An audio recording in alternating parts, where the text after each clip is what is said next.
Mas a questão toda é que a privatização, ela permite a despolitização nas tomadas de decisão. Talvez esse seja o maior câncer que dá. Por exemplo, por qual razão eu não vou beneficiar um cara que vai me apoiar no governo, onde quer que seja, e botar um indivíduo que é apenas técnico e vai fazer a empresa crescer? Que daqui a pouco vem ali um diretor por uma razão. Daqui a pouco tem um diretor nomeado no Porto. Eu entendo a razão. Eu não sei de Porto, mas eu vou ler e eu vou aprender igual o problema é como falou. É feito. Você quer ver uma coisa? Metrô. Pô, o metrô privatizado é ótimo, só tem um detalhe. Você tem que colocar algumas imposições que não são colocadas. Exemplo, chega pro cara que vai ter que pegar o metrô e diz para ele pegar o metrô às 2 horas da tarde. Demora 5 minutos de estação para estação. Às 7 horas da manhã demora 1 minuto e meio. Das rodovias. Aí a gente pega, quando vê, porque teria que ser metrô é levar de um local até outro em 2 minutos. Não interessa se vai ter lucro ou não. Essa é a questão. A privatização é sempre melhor. O problema é como você estabelece... Não é melhor. Por exemplo, eu te dou um exemplo que eu estudei bastante. Vamos lá, vamos ver o Renato, então. Ele acha que não é melhor a privatização. Por exemplo, os Correios. Se você privatizar os Correios, sabe o que significa? A empresa brasileira de Correios e Telégrafos hoje, ela só dá lucro em capitais, em cidades de mais de 150 mil habitantes e principalmente Ponte, Rio, São Paulo e Brasília. Se você privatiza e ela funciona com subsídio cruzado, que é um conceito da economia que eu gostaria que o Daniel explicasse. Sabe onde está o problema? É o subsídio cruzado. Não, deixa eu responder, deixa eu explicar. Pode concluir. E sabe como é que funciona isso? Você pega dinheiro de onde está lucrando para conseguir passar lá em Penápolis, em Alto Alegre, em Luisiana, em cidades pequenas ali no entorno, um carteiro entregando o Sedex, entregando as coisas às pessoas. Se você privatiza o correio, qual é a lógica da empresa? Mas as estradas... A lógica de...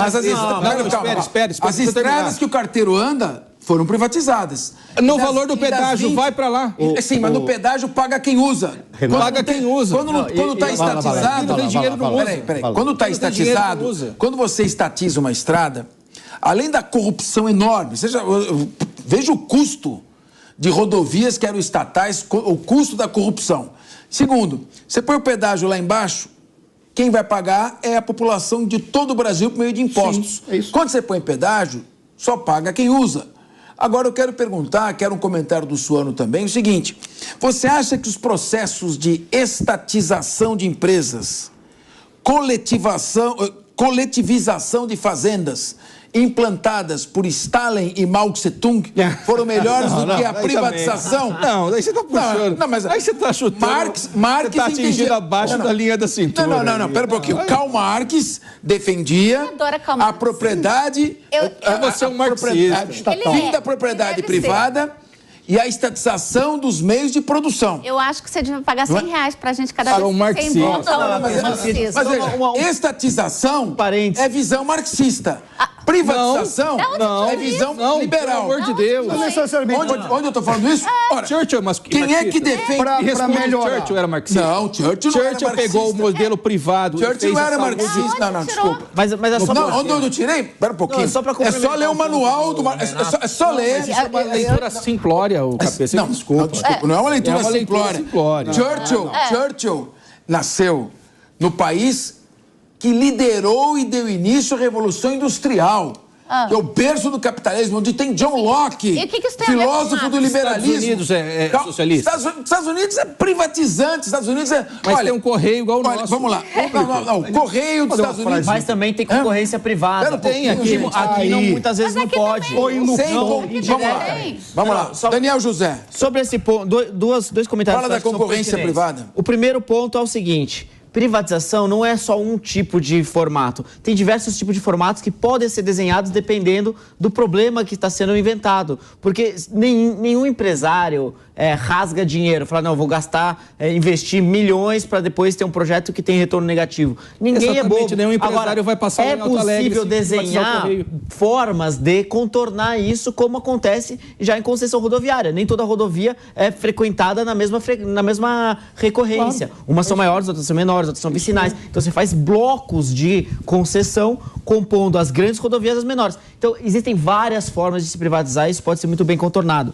A questão dos Correios, ela tem sim um monopólio indireto, porque, por exemplo, para importação, se você usa um outro transporte que não seja Correio, você paga mais, paga taxas maiores, Então, assim, existe taxas extras, né? Então, existe sim diversas regras que são impostas que fazem com que os Correios brasileiros sejam o único veículo para se transportar bens no Brasil. E isso é errado. Mas tudo bem, uma privatização gigante. Mas nos Estados Unidos tem, sim, um órgão privado, estatal. Por que é espetacular o que o Daniel falou? Mas também tem outros Você está bajulando ele por quê? Porque o Marcelo Sorno disse espetacular. Não, espetacular. Porque ele trouxe aquilo que é a essência, que é a essência. Ora, o que nós estamos falando aqui? Nós estamos falando só da estatização. Nós estamos falando de um outro problema que bate no capitalismo, que é o monopólio. Ora, quando fala assim, nós vamos privatizar, mas ora, o Estado pode gerir para uma questão de boa gestão, está dando lucro. O problema não é só a privatização, é transferir um monopólio público para um monopólio privado. Você quer resolver o problema do que você está falando? Abre para concorrência. Abre para concorrência. Que venham vários...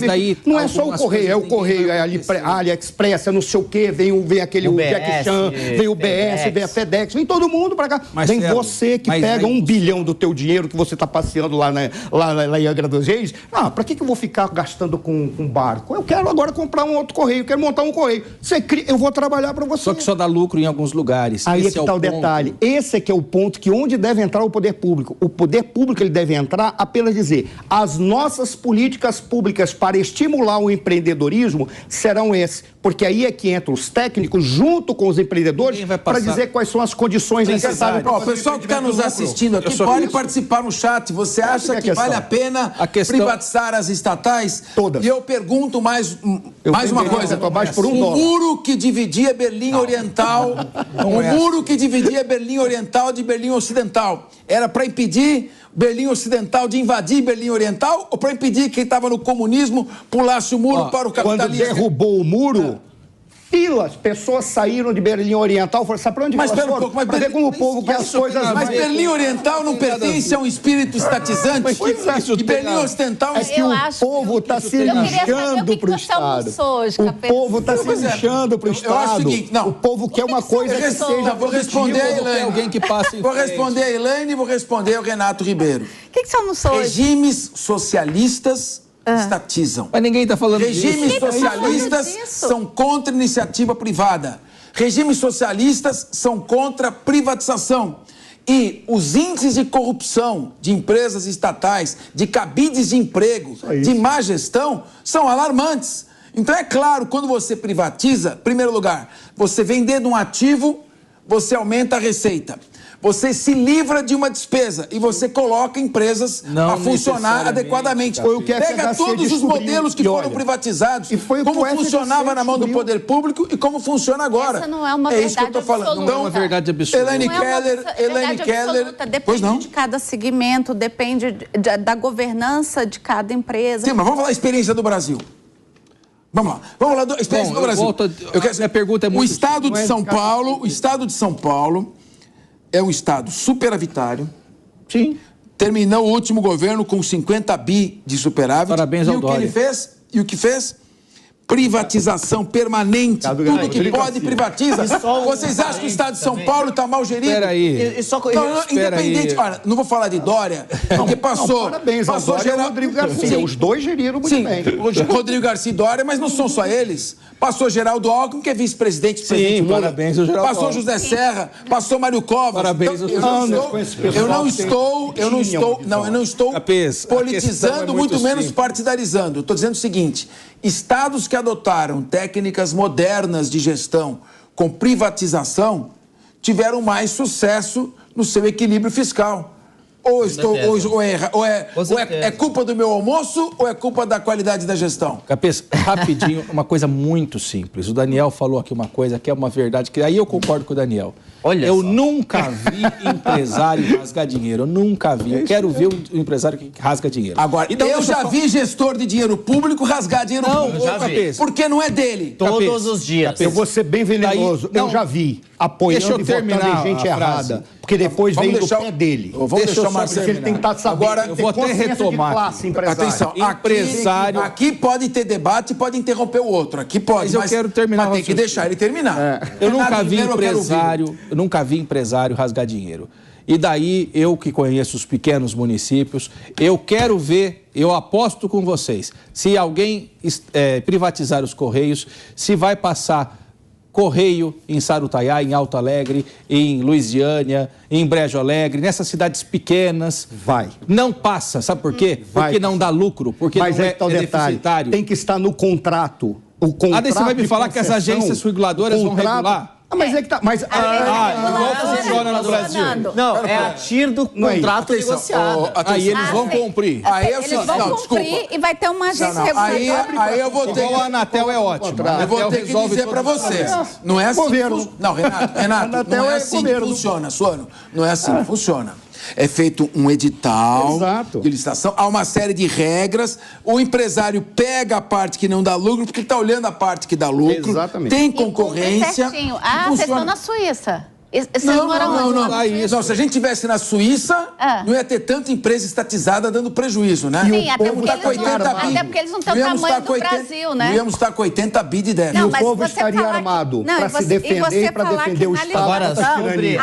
Agora, sobre essa coisa A Elaine... Não, pera um pouquinho. A Elaine está dizendo que estamos na Suíça.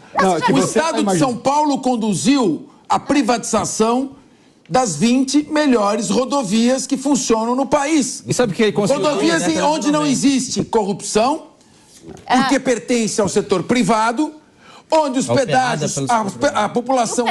Sabe o que ele conseguiu? E os pedágios? Os usuários acabaram se acostumando e as estradas... Vamos lá no mercado. Não, vamos lá. Querido, é melhor estradas esburacada. As primeiras privatizações rodoviárias do estado de São Paulo, que foram as primeiras do Brasil, aconteceram no final da década de 90. No final da década de 90, isso era um projeto de muito mais risco do que é hoje, porque era um projeto inovador, não existia. Então, o empresário ele exige um extra a mais de retorno. Fora isso, a Selic da época era muito maior do que... O que é Selic? A taxa básica de juros. O que é taxa básica de juros? Você acha que todo mundo tem obrigação de saber? É a taxa que o Banco Central fixa, a taxa mínima de juros. Ali é o mínimo. É uma ferramenta utilizada pelo Banco Central para manutenção... Fica muito aqui, não é academia não, aqui é um debate. E aí o que acontece? A taxa de juros naquela época era alta, o projeto era inovador. Naturalmente, os contratos tinham um retorno esperado muito mais alto, que refletia no preço do pedágio, que era muito alto. Agora, a Selic já está muito mais baixa do que era no passado, ainda está alta, né? Mas está bem alta, mas muito mais baixa do que no final da década de 90. O projeto ele já não é tão visto como um projeto tão arriscado para o empresariado como era no passado, porque não teve reestruturação de rodovias do estado de São Paulo. Por aí vai. Então, os próximos contratos, porque esse contrato tem tempo limitado, os próximos vão ter valores menores ou vão ter melhorias muito significativas mantendo o preço. Então, Daniel, no final de contas, a lógica privada de se gerir bens, ela é superior em governança, em incentivo dos agentes internos, em qualidade da gestão que reflete no preço. Para começo de conversa, você sabe que o estado de São Paulo ganhou com esse pedágio caro? Faz um trajeto de Presidente Prudente a São Paulo, você vai ver que gasta mais... Vai no interior do Pará andar de... Vai no interior do Pará andar de carro. Você vai ver... Eu quero ver você colocar a sua família num carro no interior do Pará e fazer eles andarem lá. Sabe o que eles conseguiram com isso? Desindustrializar o estado de São Paulo. É isso. Porque o empresário, o interior de São Paulo, um monte de empresa saiu. Isso não é uma questão da privatização. Um monte de empresa saiu do interior de São Paulo. Política pública e o planejamento externo. Não, olha o custo de você pegar um caminhão e trazer até o Porto de Santos. Vamos encerrar com esse último comentário de que o estado de São Paulo está mal das pernas e desindustrializado. Não, está desindustrializado. Vamos mudar. O estado de São Paulo está mais mal das pernas. Sabe por qual razão? Porque o dinheiro de São Paulo é mandado para Brasília decidir o que vai fazer com o